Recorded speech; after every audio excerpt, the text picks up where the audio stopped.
तो दोस्तों, आप सभी का स्वागत है एनिमे ओटाकू वाइस चैनल पर। आज हम देखेंगे हाना किंग एपिसोड नंबर 2 को। तो शुरू करते हैं बिना किसी देरी के। एपिसोड की शुरुआत में हम देखते हैं आशा अपनी ग्रैंडमा से बात कर रही होती है कि तभी उसकी नजर टीवी पर जाती है और सानो को टीवी पर देखती है और वो भी उसके एज की है। पर सानो को जंप करते देख आशा उससे इम्प्रेस हो जाती है क्योंकि इतनी ब्यूटीफुल जंप किसी ने नहीं मारी। प्रेजेंट में हम देखते हैं डॉक्टर उमेदा को पता चल जाता है कि आशा एक लड़की है और आशा थोड़ी कंफ्यूज हो जाती है। पर वहाँ सानो आ जाता है और जाते समय उमेदा कहता है, आशिया, मैं तुम्हारा इंतजार करूंगा अगली मीटिंग तक। रास्ते में आशिया पूरी तरह सोच में डूबी रहती है कि मैं क्या करूं। ज्यादा से ज्यादा मैं डॉक्टर मेदा को अवॉइड करती हूँ, ये ठीक रहेगा। पर सोच में वो वॉल से टकराने वाली थी कि सानो उसे रोकता है। सानो कहता है, तुम बर्फ लगाओ अपने सर पर क्योंकि तुम सर के बल की रहती है। और आशिया सोचता है, मुझे उठाया किसने, और वो सोचकर शर्मा जाती है। आगे डॉम में नाकासु आशिया की माफी मांगता है और रोने लगता है। आशा संभालती है और फिर रूम में आती है। सानो पहले ही सो गया था पर हम देखते हैं सानो को पॉजिटिवली पता चल गया कि आशा लड़की है। पर वो सोचता है, क्या मैं ही पहला हूँ जिसने नोटिस किया। नेक्स्ट डे सानो स्कूल के लिए आगे जाता है और फिर आशा और नाकासु एक साथ स्कूल जाते हैं पीछे से। सानो की आज क्लासरूम ड्यूटी है तो इसलिए वो आज जल्दी गया। स्कूल में हम भीड़ को इकट्ठा देखते हैं क्योंकि वो लोग सानो और आशा की फोटो देखते हैं। नाकासु कहता है, लगता है नयनबाशी ने किया है वापस। पर सानो उस फोटो को फाड़ फेंक देता है। क्लास में हम देखते हैं सानो नयनबाशी को एक वार्निंग देता है, अगर तुमने फिर से ऐसा किया तो तुम बहुत पे करोगे।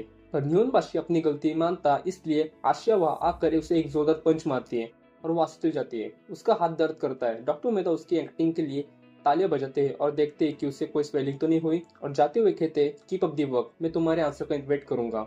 आगे स्कूल खत्म होती है और आशा और सानो से बात करने जाती है पर वो उस वहां से चल जाता है। फिर ऑन दी वे आशा सोच में डूबी हुई है और वो देखती है और वो उदास होती है। सडनली आशा को चेहरा देख नाकासु का हार्ट धड़कने लगता है। पर आशा देखती है कि सानो किसी दूसरे एक लड़की से बात कर रहा होता है और वो लोग वापस भाग जाते हैं। आगे आशा डॉग को लेकर आते हैं सो कि उसको लगे कि वो लोग वॉक पर है। फिर हम सुनते हैं सानो ने एक्सीडेंट की वजह से लॉन्ग जंप छोड़ दी, ऐसा रिका को लगता है। पर सानो कहता है, नहीं, लॉन्ग जंप छोड़ना डिसीजन मेरा था। इसलिए डॉग आशा को उधर खींचकर ले आता है और वो दोनों वहां से चल जाते हैं। फिर गार्डन में आशा सोच में रहती है कि वो क्या सानो की गर्लफ्रेंड है। पर सानो वहां आता है और दोनों जाते हैं डॉम पर। रास्ते में आशा पूछती है वो लड़की कौन थी, वो बहुत क्यूट है। और सानो बताता है वो मेरी मिडिल स्कूल फ्रेंड है। और सिग्नल पर दोनों वेट करते हैं। डॉग ज्यादा लड़कों के पास नहीं जाता पर वो सिर्फ सानो के पास जाता है क्योंकि सानो ने उसे ढूंढा जस्ट हाफ ईयर अगो जब उसे एनिमल शेल्टर वाले ले जा रहे थे। क्योंकि उससे पहले वो एक वुमन और डॉटर के साथ नहीं रहा था तो उसका न्यू हस्बैंड को डॉग पसंद नहीं थे तो उन्होंने एनिमल शेल्टर को बुलाया।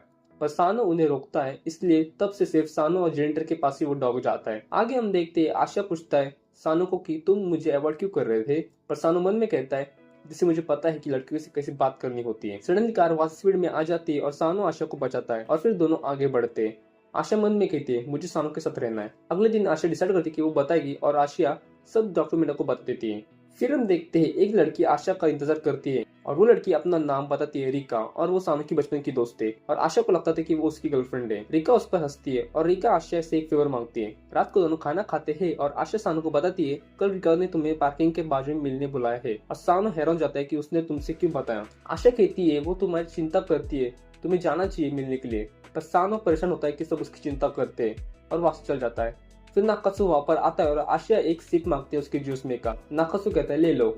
वो एक सिप लेकर वापस चल जाती है। नाकासु मन में कहता है, मतलब इनडायरेक्ट किस। तो सडनली एक दूसरा दोस्त आता है और वो पी लेता है। नाकासु पे गुस्सा हो जाता है। तो सडनली नाकासु सोचता है, आखिर में क्या सोच रहा था। आगे हम देखते हैं आशिया को घर जाते हुए सानो दिखता है जो कि रेस ट्रैक को देख रहा था। आशिया फिर पूछती है कि डॉक्टर यूजुअल रास्ता है वॉक का, और दोनों वहां से चल जाते हैं। पर आशिया को खुशी है कि सानो लॉन्ग जंप को हिट नहीं करता और ये सब रिका दिखती है। आगे रात को शावर लेते समय सानो सोच रहा होता है। फिर हम देखते हैं नाकासु सानो से इंग्लिश की नोट्स लेता है और नाकासु पूछता है, आशा किधर है। तो सानो बताता है वो शावर ले रही है। फिर हम देखते हैं आशा शावर लेती है और हम देखते हैं उसने डॉक्टर मिदा को सब सच बताया कि वो यहाँ क्यों आए और वो सानो को एडमायर करती है।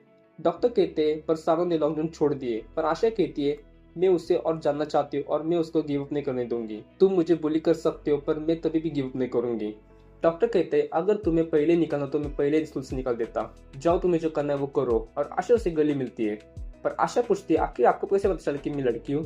डॉक्टर कहते हैं, तुम्हें क्या लगा तुम डॉक्टर को फुल करोगी और मैं गे हूँ। ये सुन आशा सरप्राइज जाती है। प्रेजेंट में हम देखते हैं आशिया को सडनली सानो को याद आता है उसकी वॉच बाथरूम में रह गई है और वो डोर ओपन करता है। पर आशा नहा रही थी और सानो उसे देख अपना चेहरा दूसरी तरफ मोड़ ले। सानो कहता है, क्या तुम मुझे मेरी वॉच दोगे। आशा वो वॉच उसे देती है। बाहर सानो सोचता है, क्या उसने कर्टन बंद नहीं किए, क्यों। फिर आशा बाहर आती है और देखती है सानो पहले सो गया।